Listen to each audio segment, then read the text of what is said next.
All right, let's see what this situation. situation There's a is. game. It is called Suicide Squad Kill the Justice League. It comes out in 2 days. I actually thought it came out already. I was a fucking idiot. I didn't know that it had already. I mean, by the time I'm watching it, it did come out. But yeah, I thought it was out. Apparently, it's not out yet, and so that's it will be out in 3 days. Because of that, a lot of people want to review the game. This game has attracted a lot of attention.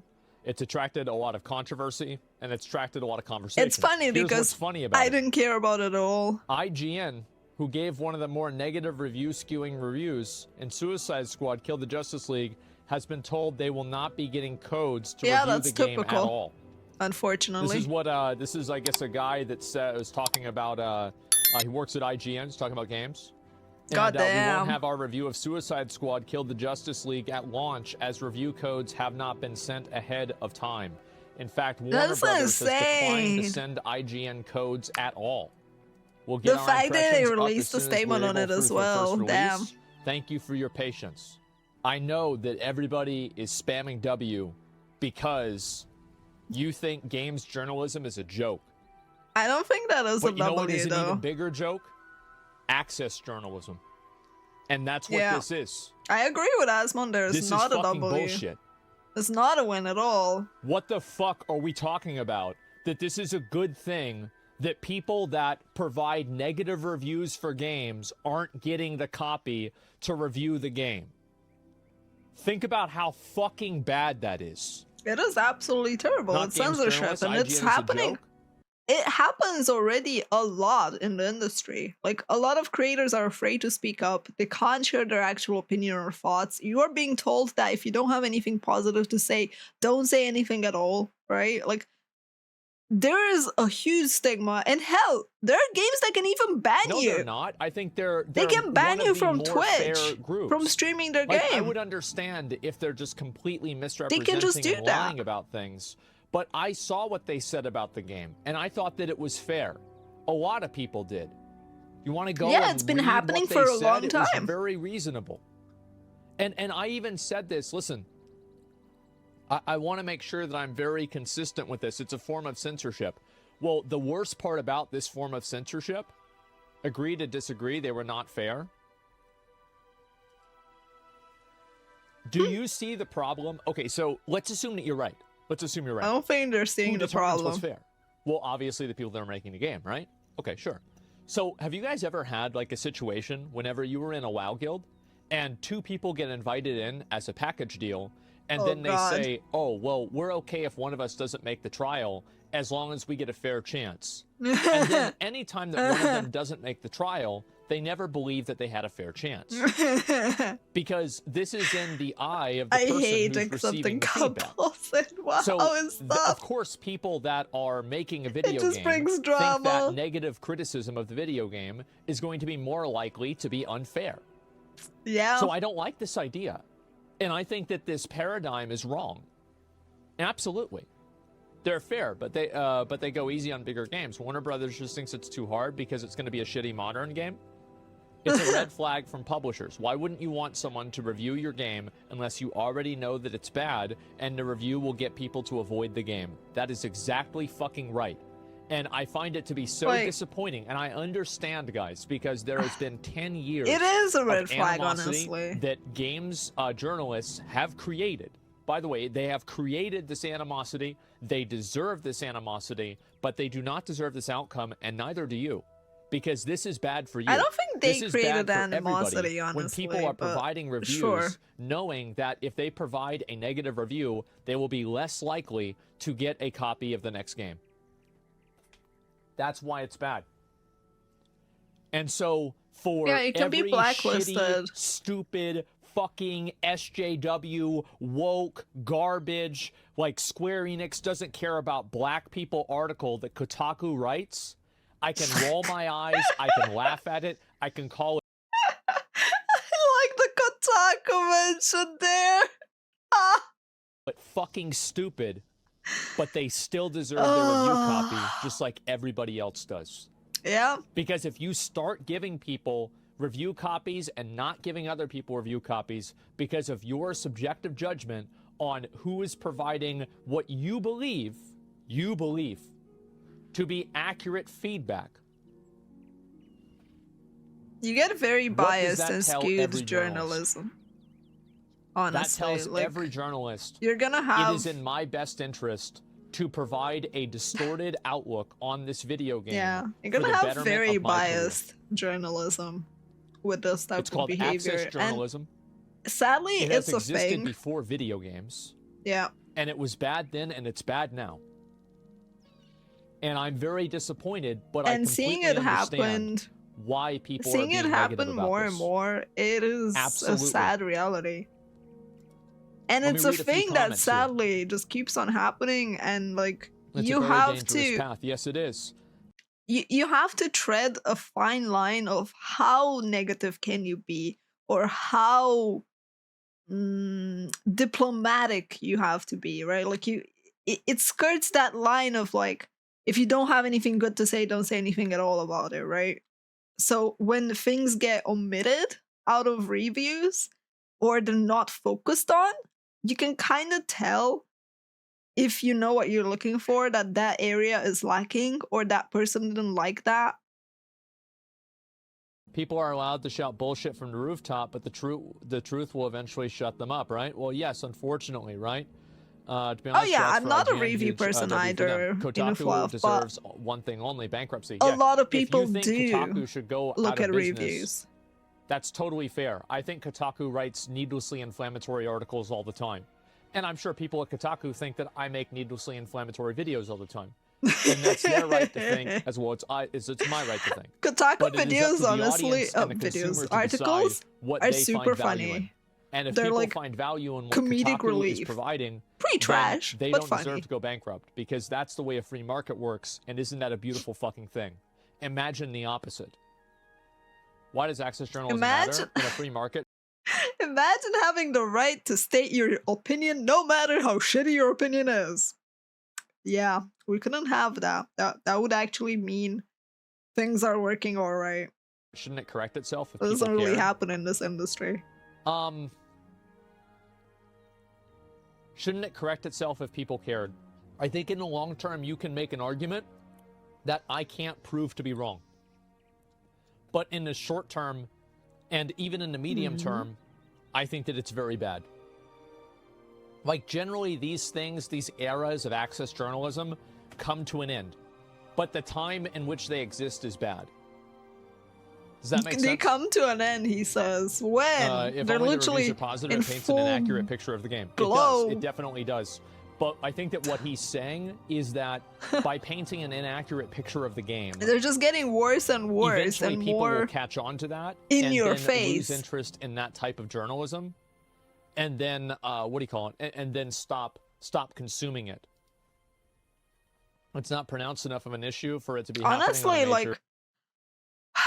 Honestly, like, in a lot of cases, in my skewed perspective, I think like reviews, right? They're pretty bad, or rather skewed. So I don't tend to really look for them.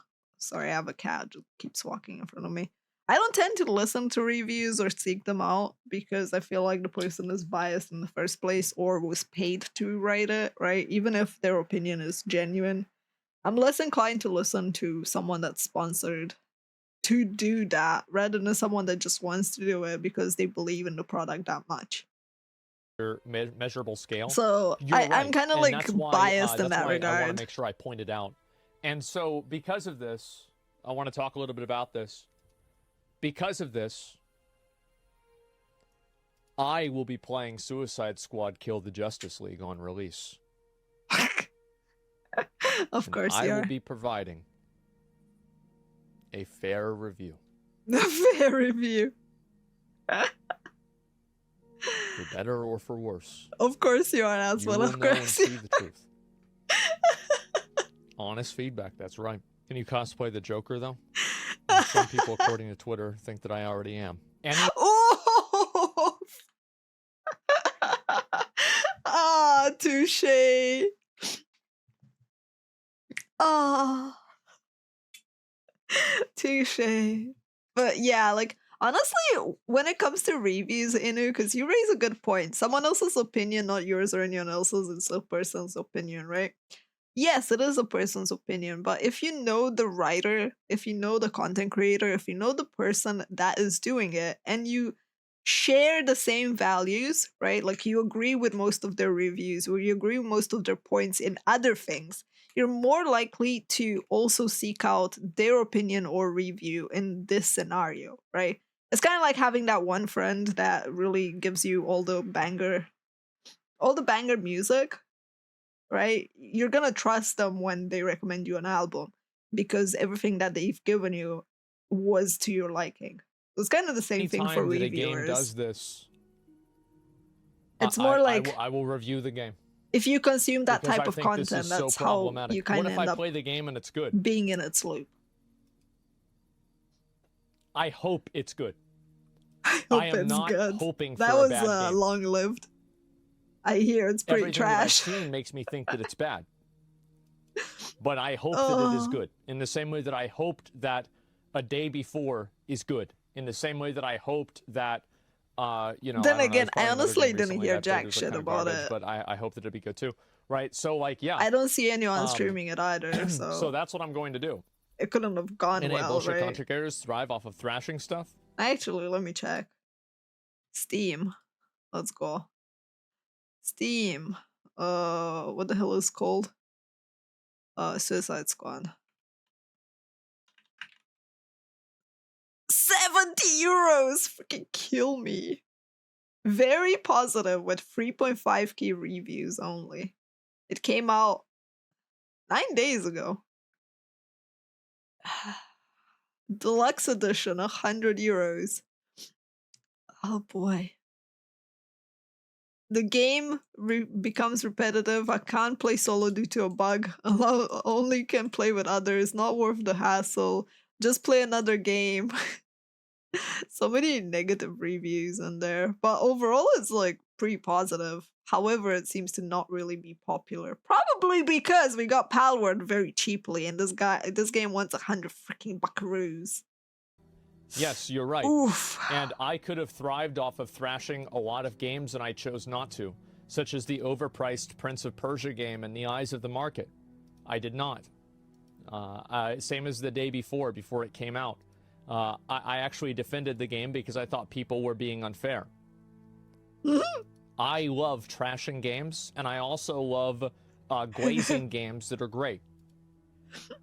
And I will do both of them to the extent that I think it's the right thing to do. What you're doing is fighting this as part of the market correcting itself. I know, and that's why I'm doing to the right that I think is... Access and perceived paid journalism are the reasons why game reviews from critics are seen less respectably and ignored by the public. That's the free market effect. You're right about that, but at the same time, they do have an effect.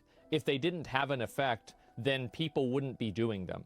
Like, these companies wouldn't be worth a lot of money, and these companies do make money. Like, you're definitely right that the value of a critic review in like 2010 to 2015 to 2020 to now is a line that goes like this. You're totally right. But this I kind of agree with that. I zero. feel like reviews are definitely getting less and less. And wouldn't it be nice if we had critics that were giving good reviews too? I don't know. I think that'd be great. Not good reviews in terms of good versus bad, but good game versus bad game, but quality reviews. But yeah, like reviews are there for no opinion about a certain audience. No, I'm going into the game. I'm going to think it's garbage, and I hope that it will prove me wrong. Of course, I have a bias going into the game. I try to approach things as unbiasedly as possible, but How can you not be biased when they literally are not getting a code because they're negative? Like, you're not giving an outlet codes because they were negative towards you. And you're like, nah, we don't want negativity. We don't want you to focus on the bad shit that's in our game. We want you to focus on the good shit that's in our game. I would be biased if I went into that after reading that tweet. Into a game like Suicide Squad. People know the characters. They probably have an emotional attachment to them.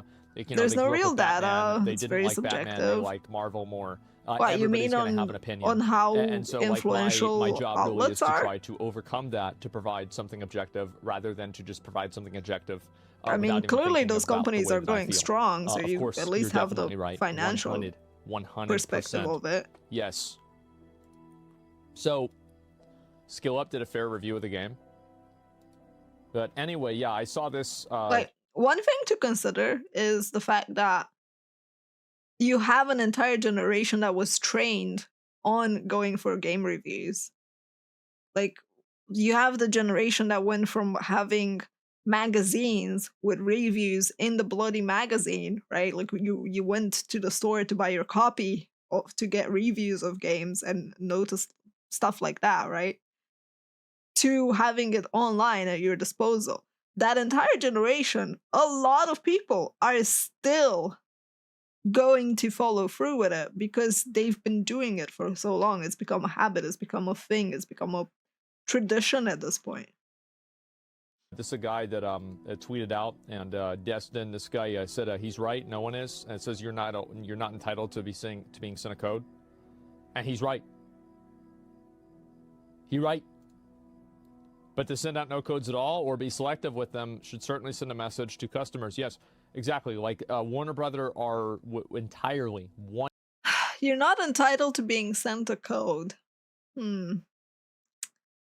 don't know about that one, but I feel like a press outlet that is a known force on the market is pretty entitled. I don't think they're not entitled to it. You can't send press codes to selective press. It doesn't work that way. It sends a bad message. 100% within their rights to do this. It is their right to do this. What is wrong with people? I support them in doing this because it is their decision to it's freedom of association. I just disagree with how it's being used. Freedom of association. So that's why I wanted to talk about this. Another code for... I personally think that... for bias reviews? Yeah. I think that any developer that does this does it for one reason and one reason only. It's not because they care about the journalistic integrity of IGN. It's because they don't want their game to look bad in the eyes of the public. Which is why I will. It's funny because it has, and I will give the opposite. A fair take on this thing. It literally has the opposite I do want to say effect. that this is a really massive L for Warner Brothers to not give out review codes for a game. I think this is really, really bad, and it creates a horrible precedent. And I know that people don't like games journalism because they feel like it's very biased. But what is more biased, games journalism or a company who doesn't want you to? Because, like, you know, somebody gives a bad review or something like that. Like, you don't really lose money from a bad review, right? Like basically, Kotaku or IGN cost you IQ points, but Warner Brothers wants to cost you money. So, sorry, I'm going to side with IGN and Kotaku. I think that they're full of shit. I think Warner Brothers is completely full of shit by doing this. They should be giving everybody review codes if they want to review the game. And they're an honest, like, genuine reviewer. It's outrageous that that's not the case. But it's bad for gaming society. I don't think it's a good look on anyone to kind of deny someone like IGN a code. Like, as much as I think IGN has really trashy takes and really crappy articles and pretty subpar reviews and reviewers, I still think they should get a code. But I bet this isn't Warner Brothers' first time, and they have the data to back up the cost of the bottom line. And it's totally within their right to do that, and that's why I'm expressing my dislike for it. Why can't they just review it on release just like everyone else? Because they're not just like everyone else. And also, reviewers serve as a tool for audiences to use to judge whether content is worthy of purchase or not. So, for example, the reviewers, like, people are going to buy the game. I would stop them from being trashy. They can be trashy. But if there's a review that's out ahead of... Like, no one wants their product to look bad. Make a good product. Don't send codes only to people that will praise you and, you know, like, be positive about things. Make your product better. If people are trashing it and they're not right about that, the other medias will cover that. And then people will know that that company offers bad reviews and that are not realistic. Make your product better. Like, what stops someone from trashing something? A good product, quite literally. Of time that says the game is very good or the game is not very good, that will affect those people buying the game ahead of time. So, like, reviews are supposed to be for the value and the people would still find a hate wagon to The jump on, reviews are regardless of incredibly good. They're whether very, the very review important is to have. not happening. And if you can't review and criticize a product, then what is the purpose of it? Like, I agree with Asmongold there. Like, that's why. Reviews if you can't like be negative, what's the purpose of reviews then? It's subjective as fuck and usually written by out-of-touch gamers. I completely disagree with you. I think that there are a lot of great reviews, and I actually think that the like I agree. Like, most reviews are pretty out of touch and done from a perspective of someone that barely touches a game and barely knows how to handle their controller. Majority of reviews are relatively unbiased, and are actually not unbiased. But what do you mean unbiased, bruh?